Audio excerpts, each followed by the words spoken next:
today I'm just wanting to give you some observations based on my time in the borders, my understanding of the early medieval period, and I think my time away from the borders as well has helped me kind of shape my thinking on what's happening in that period. Oh, there we are. So I tried to do because of course I don't have access to the Scottish Borders Council's historic environment record anymore. So I pulled a bunch of records off of Canmore and I plunked them on a map to see what we've got in terms of early medieval period. And there's a fair number of records. I had to extrapolate some other records that I thought are likely to be early medieval. That's the crosses. The crosses are all the churches and chapels that are in the borders, but we suspect to be of early medieval origin. I say suspect because we've really only had a couple that have given us any indication whatsoever that they are of that date. And then the purple splodges, stars, are the known sites, with the exception of a few that kind of filtered into the search results by mistake, which are medieval. The Manor Valley there next to Peebles is littered with things. That's not all early medieval. That's mostly medieval, I have to say. But it's a pretty good representative sample. And in trawling through the data, I noticed quite clearly that most of our early medieval records are ecclesiastical in origin. So that's churches, cross fragments, cross spaces, and burial grounds. We have very few that are actually of settlement, of any kind of evidence of the power regimes or the the organization of the landscape in this period. And it's very interesting that because, and as I'll talk about in a moment, I suspect this to have been, at least the eastern part of the Scottish borders, to have been the heartland of the kingdom or the sub-kingdom of Brenaich, Bernicia, and therefore the heartland of the kingdom of Northumbria prior to the creation of the Danelaw in Deira. And I'll go into that a bit more in a moment, but what it really emphasizes to me is the fact that archaeology and historians have largely ignored the Anglo-Saxon archaeology of Scotland, or the archaeology or the history of Scotland. It stops at the Tweed. And so for an area that is probably exceptionally rich in remains, we don't know anything about it. And that poses an interesting potential for discovery in Scotland. And then the western part of the borders, where we have much more evidence of the Britons in this period living, we still know virtually nothing about kind of the organization of that landscape, although we have some pretty good clues in the place names, with the Brittonic place names there.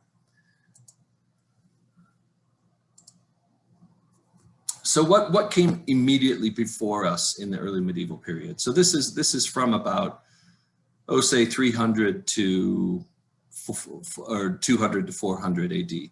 Well, we had a brief interlude where we had these gentlemen from Italy with pointy things and shields walking across the landscape, and occupying it in a way that I like to think of in terms of kind of more recent occupations of like Afghanistan, where they're setting up bases of operations, some of which are very long-lived, just like current day Afghanistan. Some of which were lived in for 20 to 50 years, like at Newstead, but still very much enclosed in their own little enclaves. There is a lot of mixture with the locals, as you might expect. You know, there's a lot of gifting of items such as coins and pottery. But, you know, as far as we can tell, the native expression of that is one of, yes, we'll accept your things, but we're still going to do our own thing. It's not acculturation. It's not Romanization of the local tribes in Scotland. So this Roman interlude, it kind of comes and goes. And we have a sense that, yes, it did have impact. But the Brittonic peoples who were living in the area were very much still at the end of the Roman period in Scotland, still very Iron Age focused, shall we say. And that's not to say that they were static or monolithic. They were also evolving as cultures. They were also evolving out of the contact with the Romans. And things did change slightly. Places like Lyne here, this is Lyne Roman Fort on the left-hand side. We get a sense that that place stays important. For one thing, it accrues a series of long-kissed burials on a hill right next to it. And this landscape was always important to the people in that area. This is where we have tremendous evidence for prehistoric activity, including ritual activity, just down the road a ways, and hill forts all around. So this is a very important area for the local Britons. The fact that a long-kissed cemetery grows right next to a Roman fort is significant. It's symbolic of some kind of a connection to the Roman world, and I'll go into that in a moment. Places like Ruberslaw on the left, which, and I'll preface this by saying that we have a number of sites in the Scottish borders, a number of hill forts in the Scottish borders that are said to be early medieval, like Ruberslaw, but have never really been excavated, and we don't know. So I'm kind of excluding those to an extent because we just don't know until they're properly excavated. But Ruberslaw did accumulate quite a lot of Roman material. There was a hoard of drinking ware found on the flank of Ruberslaw, including a Roman patera, I think wine drinking cups. And there were various coins found around Ruberslaw, Roman coins found around Ruberslaw. This doesn't mean that they're in direct connection with the Romans. I think people like Fraser Hunter would agree that there's a lot of evidence for the Romans effectively treating these places like power centers, and the gifts that they're giving are the gifts that they themselves would want to receive, like wine drinking equipment that probably mean nothing to the locals apart from some good hooch that's coming into the site. The locals are probably looking at this stuff as being foreign and alien, and yet they put them in burial or in hoards. They bury them, possibly as votive offerings to their own gods. They're treating it in their own context, in their own way, these items. Ruberslaw also has hints of Roman masonry built into it. And this led earlier archaeologists to suggest that there was a Roman signal station on the hill. There's no evidence of that apart from this masonry. And of course, that masonry would have been around in the landscape once the Romans left at their forts. And it would have been a fairly simple thing to take a wagon to a local fort, grab some masonry, bring it up to the top of Ruberslaw and bury it and build it into your wall, again, for symbolic reasons. A connection to that power that was, and in the 3rd and 4th century still was in south of Hadrian's Wall, a major contender for, the people that you wanted to connect with. So Ruberslaw is one of these places, and there are others scattered around the borders, and there's hordes that come up all the time, Roman hordes, that show that the Romans left a mark, but that mark was very much contextualized by the natives in their own way. In the late Roman period, in the 4th century, 5th century, we have this sense that the folks south of Hadrian's Wall are sending quite a bit of their junk into Scotland again.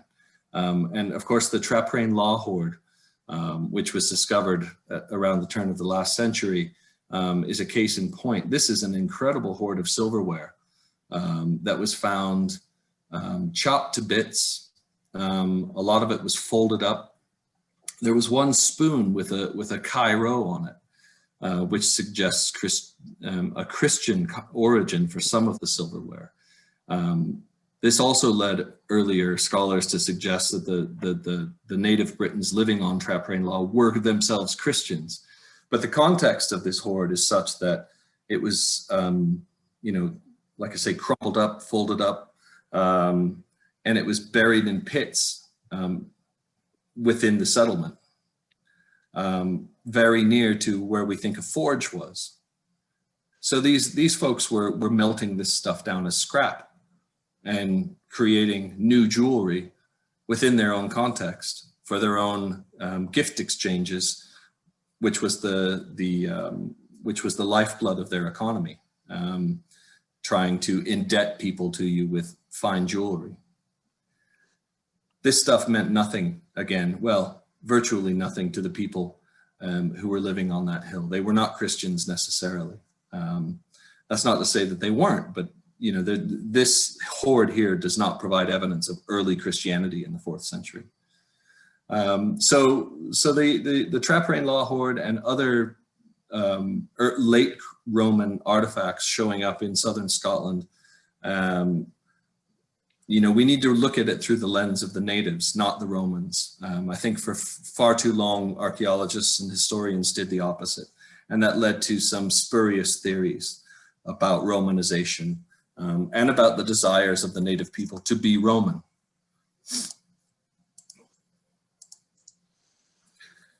So that takes us into the immediately post-Roman period. So we have this incredibly interesting period at the beginning of the 5th century, where we have usurper emperors from Britain gathering up all the troops and marching across, actually starting in around the end of the 4th century, marching across to Europe and trying to conquer the empire.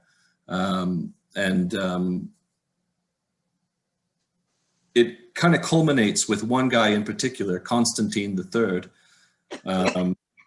who was said to have been a man of no mean station, so probably some kind of a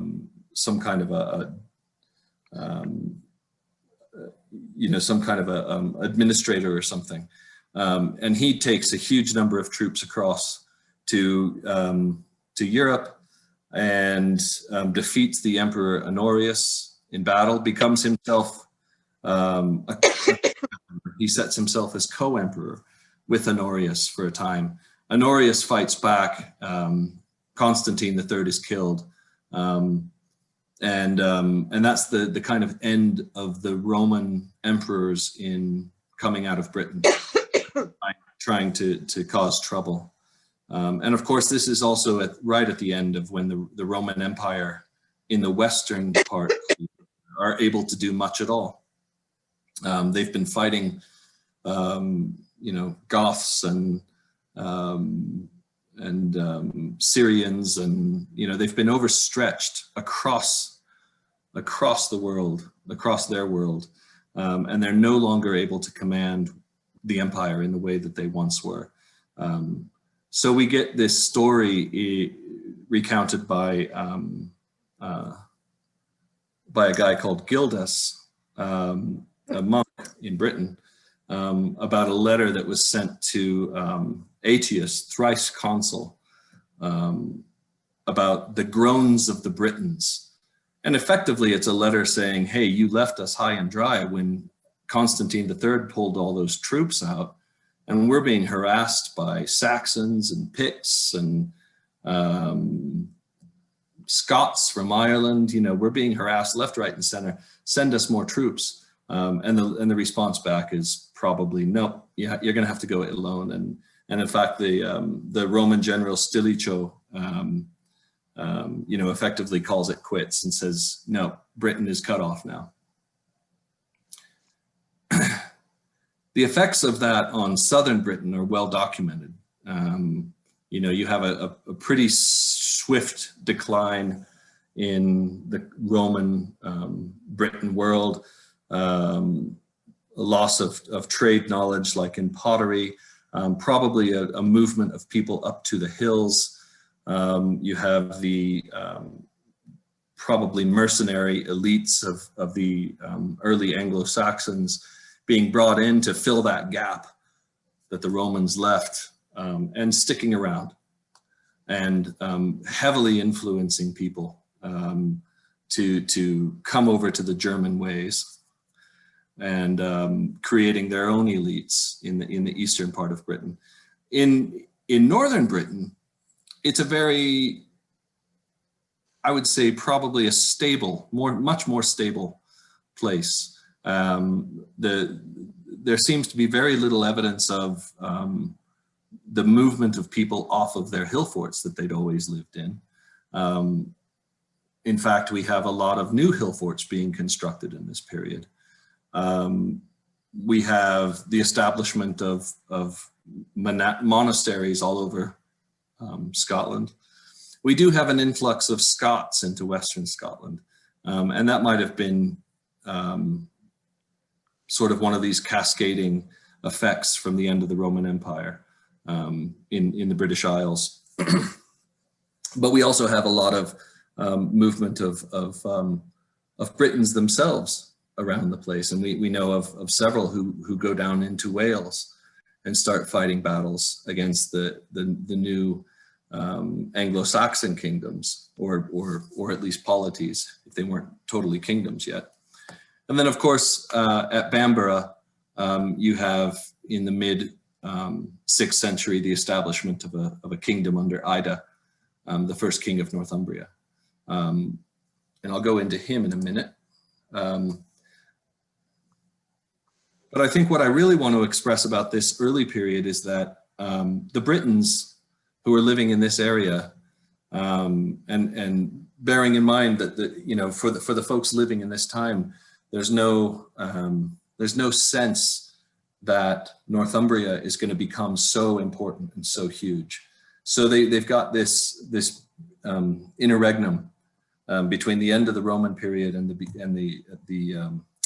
Florui of the Northumbrians, where the Britons themselves occupying this area are very stable and powerful, and they're doing their own things, including their own Christian practices.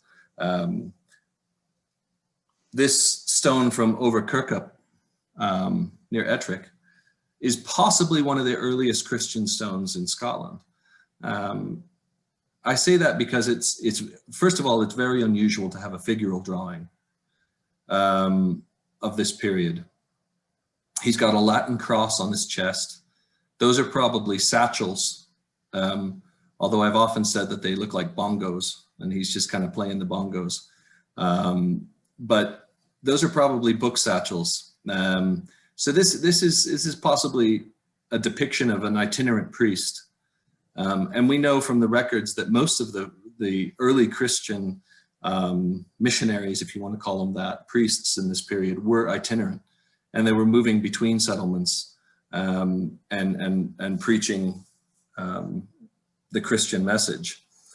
And he's in an orant prayer stance. So he's praying to God with his hands held up high, possibly as a benediction or some kind of you know, he's possibly establishing a church or something.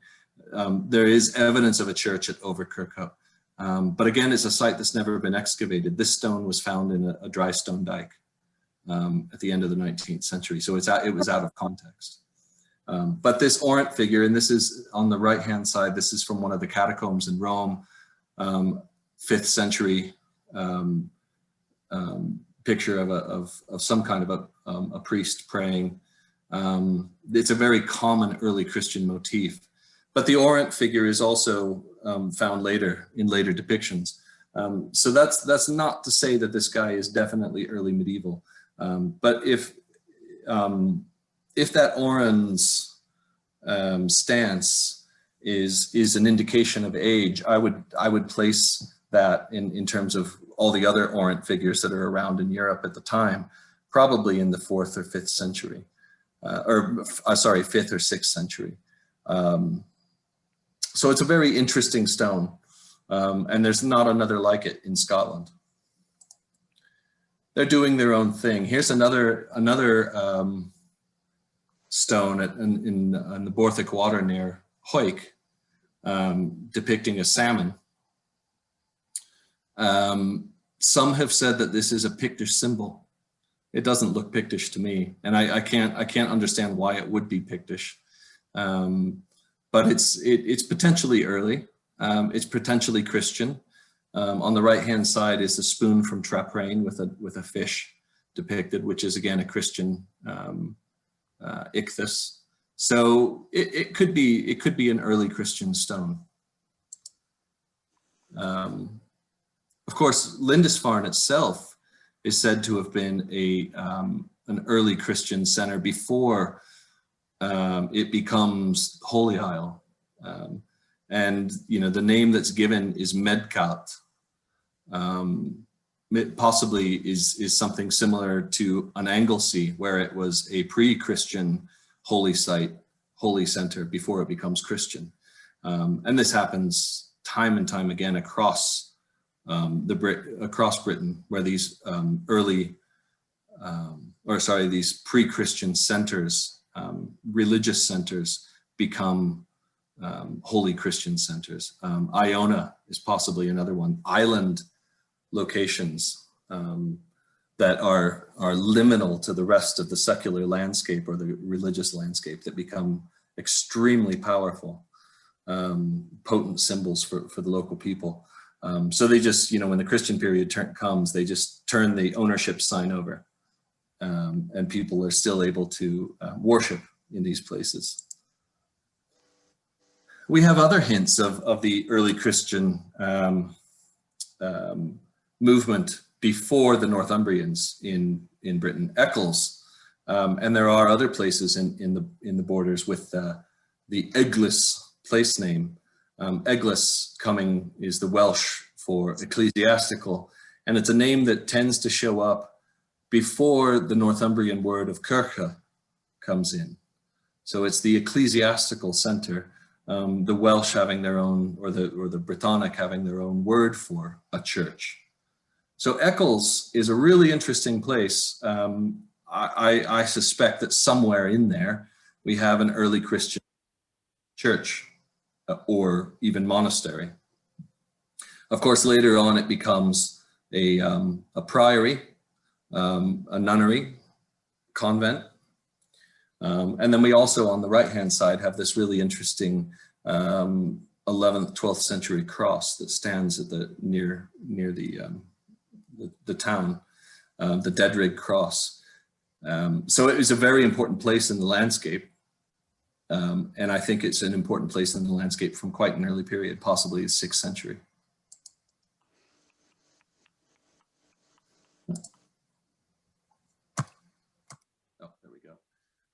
In terms of settlements, in the western part of the borders, we have a number of settlements that are thought, again, to be early Christian. There's only a few of them are early medieval. There's only a few of them that I would say are almost definitely early medieval. Bonchester, the second fort on Bonchester, the top fort, excavated by Peggy Piggott in the 1950s, or 1940s, sorry, is Iron Age. This lower fort has all the hallmarks of what I would say would be an early medieval fort. it's similar to Ahunum rings, where you've got earlier evidence of ramparts lying underneath settlement activity that has grown on top of the ramparts. And you can see that in the lower part of the settlement there. It's enclosed, but it's a very small area, and it's divided into two segments, possibly an upper living area and a lower industrial area, similar to somewhere like a Donad up in the Kilmartin Glen. So Bonchester is one that I would say is probably early medieval. And if you're standing there, you can kind of get a sense of why that fort might be there. It overlooks the Rule Water, it looks down into the Teviot, and it looks across the Merse. So it has a very keen sense of landscape location for watching out over an important landscape. And then, it's in the shadow of Ruberslaw. And if we believe Ruberslaw was an early medieval site, then they could have been contemporary. Although I somehow doubt that. We have places like Old Melrose where we have firm historical evidence of people living there in this period. What's interesting about Old Melrose is that it seems to be not an equivalency to Lindisfarne, but a very important site, possibly second only to Lindisfarne in its importance. The early monks who live at Old Melrose are all Irish. St. Boisil is an Irish monk, possibly coming in from Iona with St. Aidan to establish the first Northumbrian church in the 7th century. So we have a sense here that we have a very early monastic establishment, Northumbrian monastic establishment. If you're standing in Old Melrose, it feels older than that. And I can't put my finger on it. This is just an observation I have. But it's almost a natural amphitheater. You're surrounded on three sides by the Beamerside Hills. And on a clear day, the only thing really you can see to the west is the top of Eildon North Hill. It feels like a special place in the landscape. And I suspect that it's always been a special place in the landscape. The supposed vallum, I don't know if you can see my mouse or not. Yeah. The supposed vallum here in this woodland, when I've looked at it in the past, it doesn't feel like a vallum. A vallum tends to be circular and enclosing a place. This does, effectively enclose this peninsula, but it also seems to suggest some kind of a prehistoric earthwork that cuts this important place away from the rest of the landscape. I wouldn't necessarily call it an early Christian vallum until we get in there and excavate it and put a date to it, to that feature. And there are plans afoot to do that at Old Melrose, but they've been afoot since I was there, so I don't know if it'll ever happen. But there's certainly I think a good reasonable chance that is a prehistoric earthwork. If this is a case like we had at Medcout, Lindisfarne, where we've got a sacred space that is just has the ownership flipped over. This could be a pre-Christian holy center, religious center, possibly for the folks living up on Lindisfarne, or sorry, on Eildon Hill. What's also interesting is there's been a lot of recent metal detecting in these fields that have pulled up Roman artifacts. So there's something going on in this area that's Roman, but of course we've got just a stone throw away Newstead Roman fort. So it's maybe not surprising there's Roman activity, but it seems to be cavalry related in this area. We've got spurs and various other objects. So there's things going on at Old Melrose. Another site that is almost certainly early medieval is this site. Oh, sorry. Which is Tinnis Castle near Dromelier up in Upper Tweeddale. It has a castle on top of it, medieval castle, but underneath that, you can see the distinct impressions of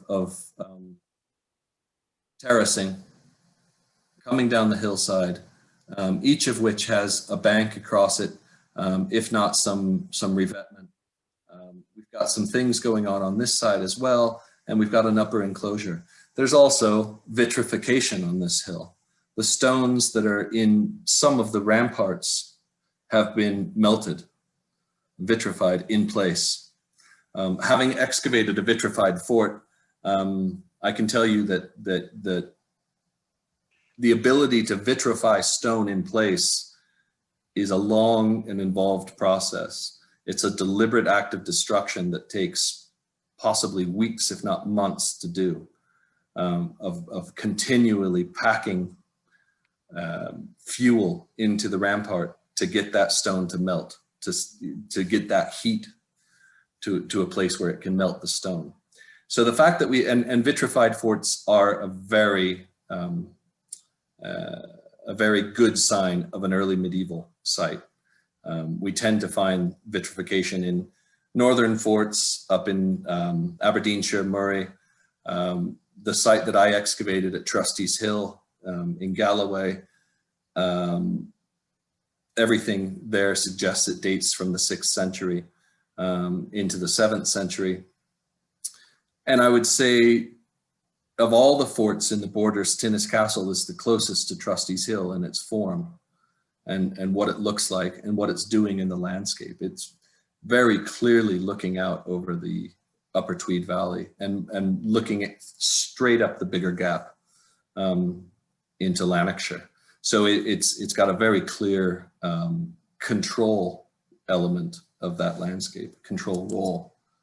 And what it's looking at is this interesting site, which we knew about, but we didn't get a good look at it until, was it now 4 or 5 years ago, when we had a really dry summer and we had good crop marks coming up in the borders. Rackenside near Bigger, right in the middle of the Bigger Gap, square in the middle of it.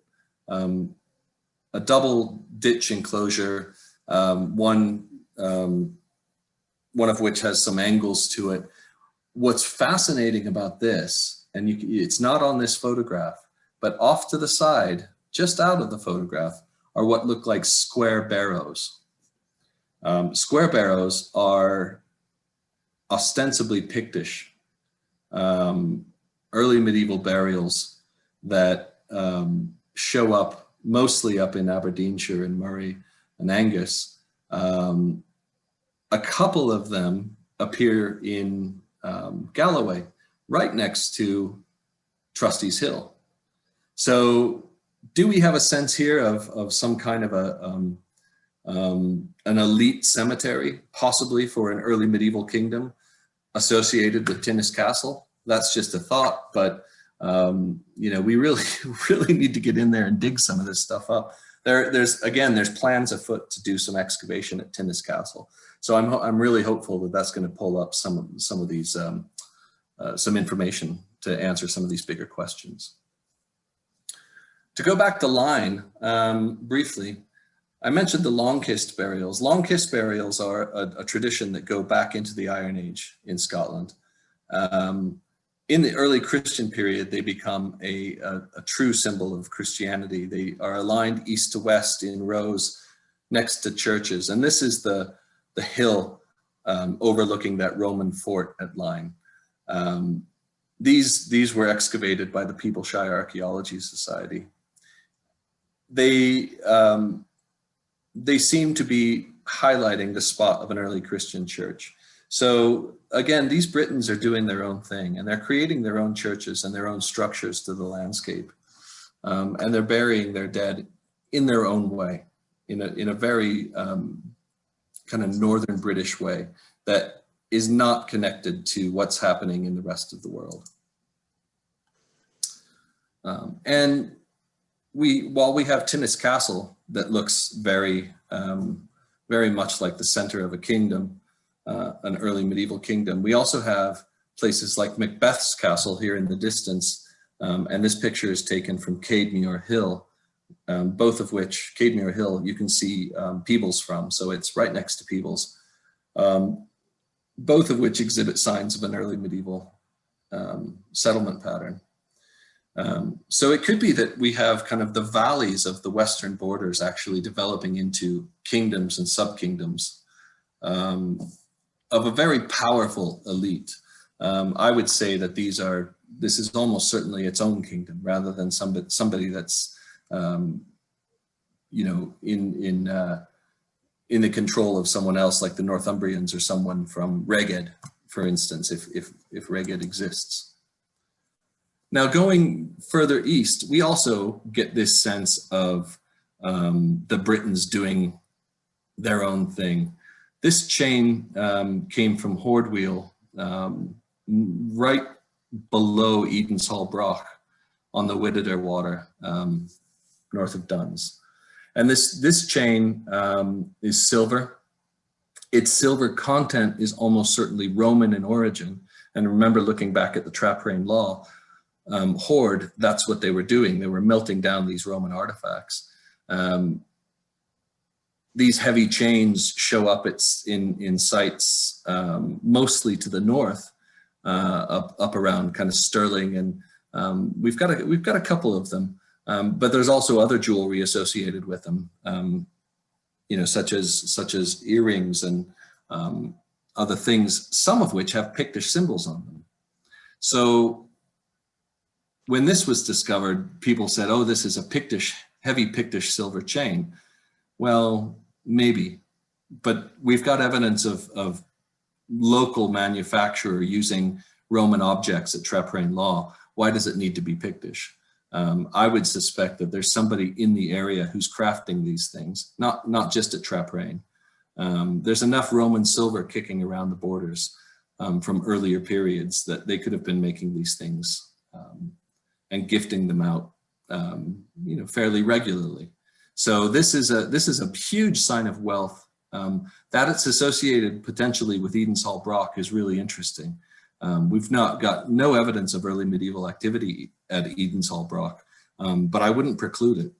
And a site like that up north would have easily had Pictish settlement next to it. So this is potentially, Edenshall Broch has some early medieval activity, but the Bunkle Edge just to the south of this also has potentially a lot of early medieval activity.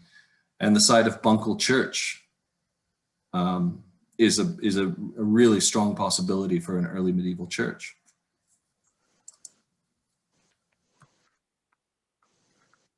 In this period, we've also got a literate elite, reading and speaking Latin and writing Latin.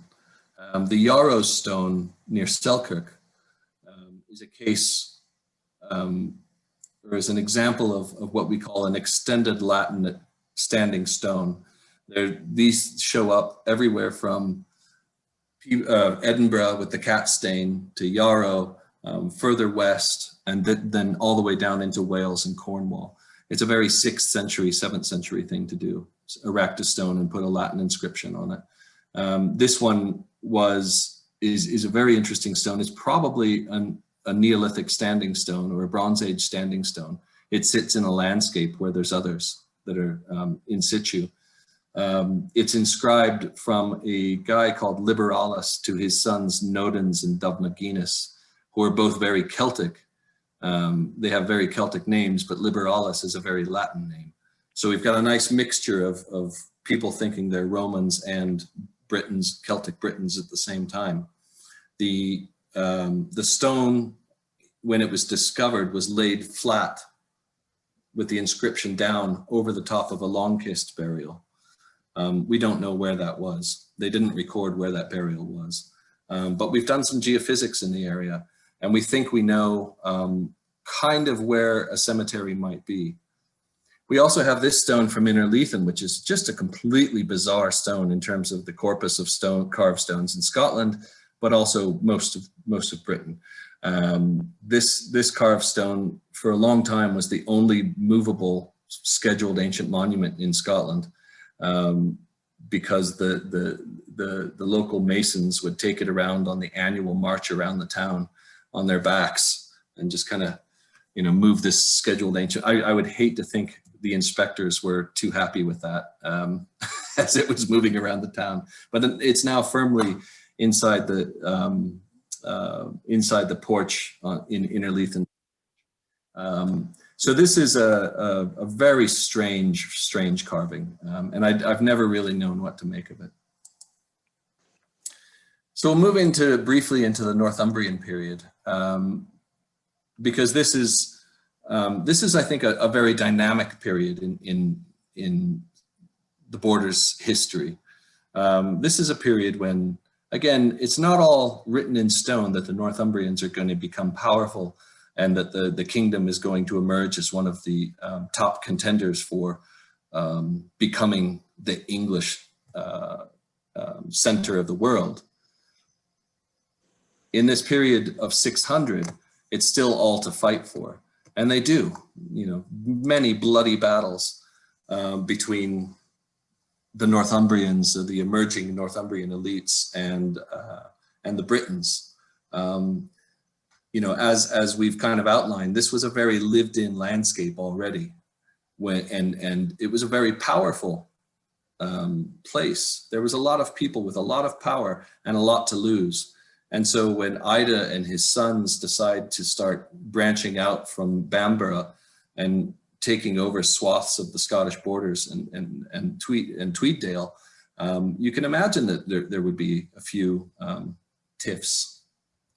One of which was, of course, the Battle of Catraeth, that the Godolphin supposedly fought against the Northumbrians. Now, there's a difficulty with the poem of Y Godolphin, which some of you will have read, in that it's actually a conflation of several different poems from a range of time periods. But the core of it is probably contemporary or near contemporary with the battle, 7th century, telling the story of how the Britons, you know, drank for a year in Edinburgh Castle and then went down with the worst hangover in the world to Catraeth and got their heads literally handed to them.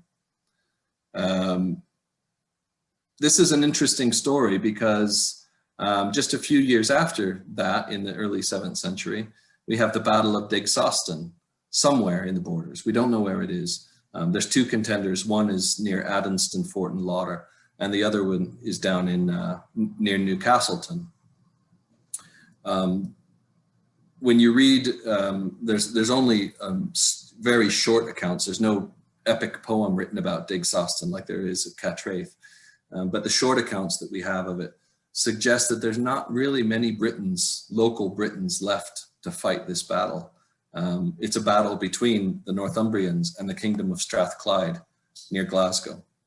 So that suggests to me that there's some truth to the Y Godolphin poem, that the Eastern Britons living in the Scottish borders and Lothians did actually have a hell of a fight at Catraeth and lost significant parts of their territory to the Northumbrians. So that just a couple of years later, the fight wasn't between the local Britons, it was between the far Western Britons and Northumbria, somewhere in the Scottish borders, vying for control over this landscape.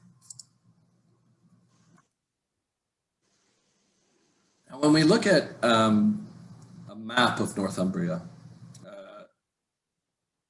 you'd be, I guess, forgiven for thinking that most of the action takes place again south of the Tweed.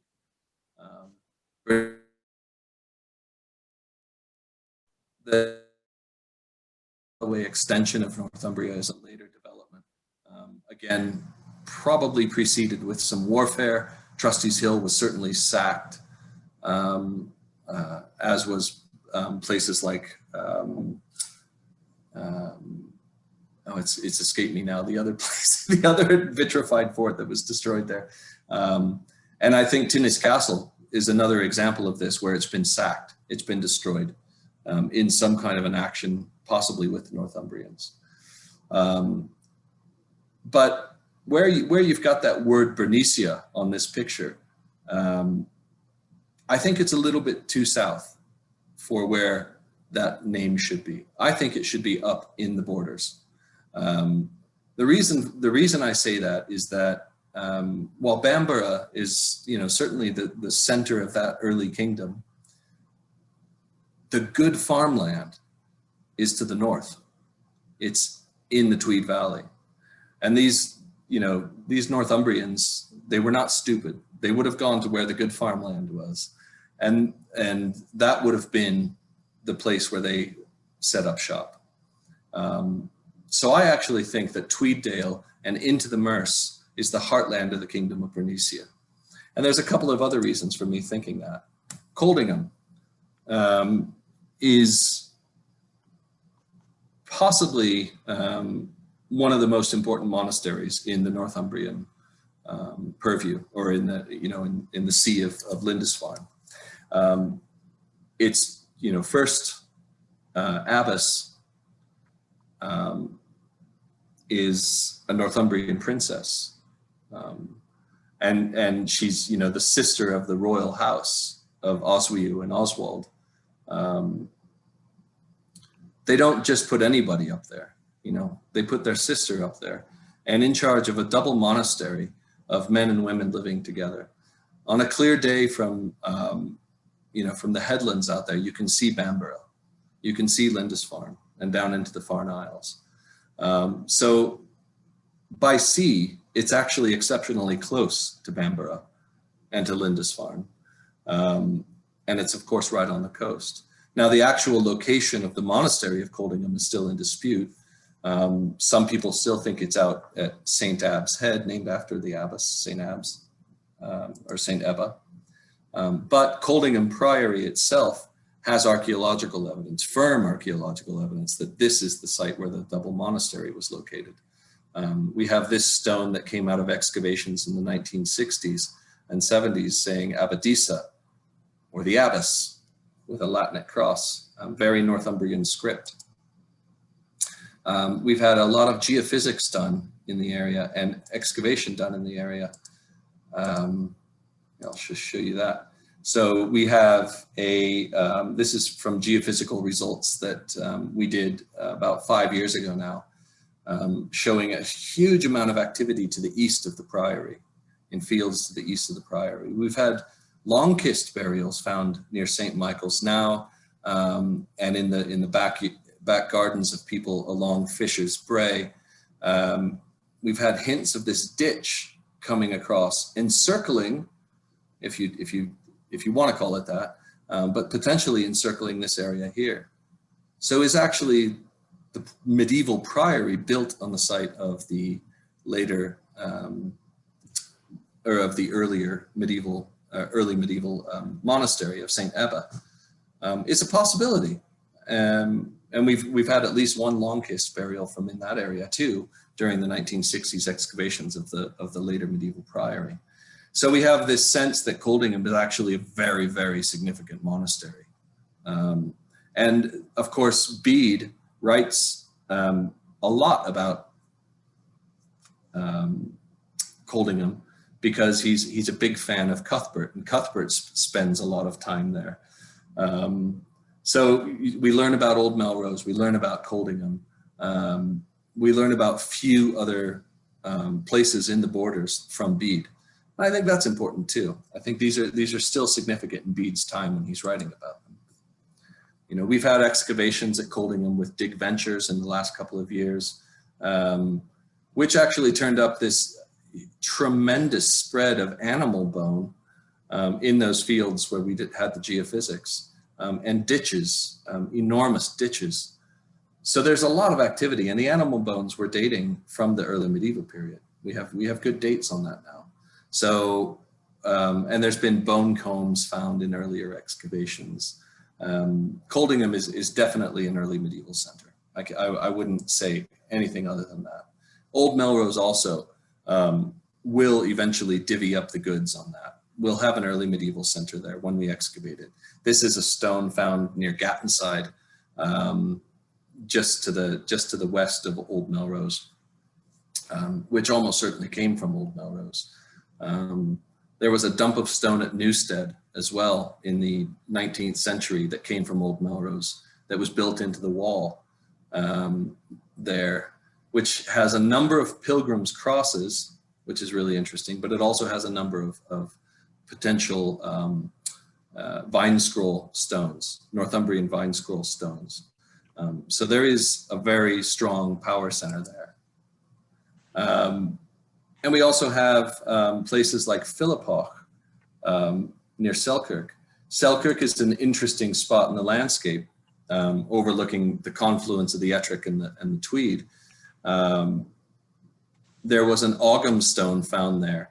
The Ogham stone is unusual in the borders. It has an inscription, probably to a priest, 6th century, almost certainly. So there is an early Christian presence at Selkirk, near Haining Loch, somewhere. Down at Philiphaugh itself, we have this sense of a lived-in landscape in the crop marks and now in the geophysics. Some of this might be later activity associated with the Battle of Philiphaugh in 1645. But this little cemetery here, possible cemetery here, has all the hallmarks of being early medieval, possibly with a central grave. So it might be that we've got some kind of a similarity to some of the burials up north, where we have central graves and then surrounding graves. No sense of a church in there, but who knows if you started digging into those fields what you would find. Apart from also evidence of 1645 battles. There's also been a Roman intaglio stone found right near there. And then the big elephant in the room for this period is Whitmuirhaugh, Sprouston. The evidence of the crop marks there suggests a site of equal significance to Yavering. And it's a very similar site as well, where we have a number of halls, crop marks showing Anglo-Saxon halls. We also have Neolithic activity. We have a henge, and we have potentially some Neolithic settlement in there. So possibly a long-lived landscape, like Yavering, occupying an earlier ritual site, with this incredible association with the Tweed. And I think this is possibly a royal center, like Yavering, like Bamborough. I think it's something that we have to excavate, because we know that field is continually plowed. We have to get in there before it's gone. We've had hints just recently of really important people moving across the landscape. There was a great square-headed brooch found near Duns 2 years ago, a fragment of a great square-headed brooch. These are only really owned by the richest of the rich in society, and possibly royal associations. We've had hints of early medieval cemeteries coming out as well. This at Chapel Farm in Lillysleaf. Although, having said that, I still feel it is an Anglo-Saxon cemetery. But I confirmed yesterday that actually this skull that you see up in the top was a decapitation, and that the dates are 11th to 13th century. So possibly we've got some Wars of Independence people in there that have met kind of a sticky end. But I still feel that the landscape location is right for an early medieval cemetery. And some of you might know about this. This was found just late last year, near Berwick, the Ord Cross. And it's a brand new discovery. They just announced it. The FLO for your area just announced it, I think 2 weeks ago. It's a solid gold cross, which has been reused, or at least had that loop put in at a later time.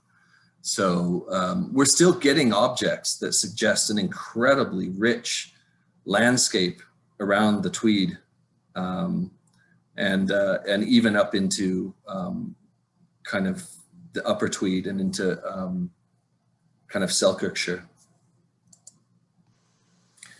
Jedburgh is another really interesting one because it seems like Jedburgh is an exceptionally important site in the later Anglo-Saxon period, early Christian site.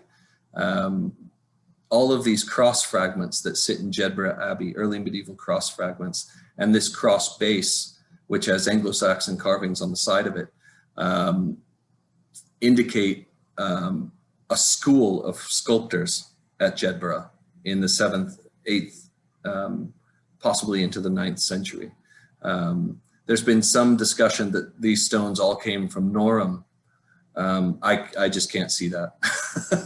I can't see that. And then we have some settlement evidence, such as this site, Carson's Cleuch, up near Abbey St. Bathans, which is a shieling, an Anglo-Saxon shieling with beads and knives. So the little guys are represented in the archaeological record increasingly. And this was found through wind farm work. So what happens in the later period?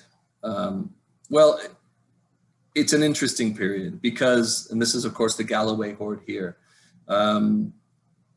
This is the St. Ninian's treasure. I can't remember which one that is, but we have some evidence of hacksilver in the borders, buried in cairns, but only a few bits. Otherwise, it seems like the borders was completely ignored by the Anglo-Norse or Anglo-Scandinavian people from the Danelaw and from further north. They seem to bypass the borders. And the borders itself seems to go into a strong decline as the kingdom, as Bamborough wanes in power to the Danelaw. There is a swift decline to the point where a place like Coldingham, the foundation of the new church there in 1098 by King Edgar, is giving gifts to the field, gifts of animals for their fields, because the assumption is they're starving to death, that they don't really have a lot going on there. In the West, we have a strong sense of people still speaking Old Welsh, Brittonic, but very little evidence of settlement after about the 7th century. We don't know what's going on there. The Kingdom of Strathclyde becomes in charge of it. We don't know how. We don't know where their churches are necessarily, or their settlements. Apart from the fact that in the later period, Strathclyde starts establishing in the way that David I of Scotland does. He embraces the Norman mold, and so he starts establishing mottes around the western borders. And so we have a couple of motte and baileys, for instance, at Selkirk and south of Selkirk, and in and around the Upper Tweed Valley, controlling that landscape in a very Norman way. We have a hint of the elites being buried at places like Lempit Law and Ancram. Those churches are still in existence. They're still active. But where these people came from or what they even ruled over is largely unknown. After the Battle of Carham in 1016, you have the old Anglo-Saxon elites, the successors to the kings of Bamborough, the Gospatricks at Bamborough, basically gifting all of their land to Jedburgh Abbey and Melrose Abbey in the borders, and they cede a lot of their territory. And it becomes a very different landscape after that. It becomes a medieval landscape. Coldingham goes on to become a priory. This place at Ancram Castle is a very unusual spot for me. I think it possibly is early medieval. Prehistoric in origin, you can see the ramparts there. But that you've got this upper citadel and these lower wards that stretch out from it. So it's an important place, and I don't know what to make of it. But we also have a bishopric, the bishops of Glasgow setting up shop at Ancrum in the 12th century. So I suspect Ancrum is a very important place in the early medieval. And then you've got the establishment of the early abbeys. Selkirk Abbey being the earliest Reformed European order in Britain, coming over. David I, or Earl David as he was, brings over this order of Tyrannensian monks to Selkirk and sets up shop somewhere there. This is just a map showing my thoughts on where that monastery could be, and I've centered around Haining Loch. I could have a whole talk on just that, but my feeling is that the first abbey, the first Selkirk Abbey, was at Haining Loch. So I'll leave it there. And unfortunately, I actually have to go into a meeting now. What I would say is I am absolutely happy to answer any questions via email if that's possible. And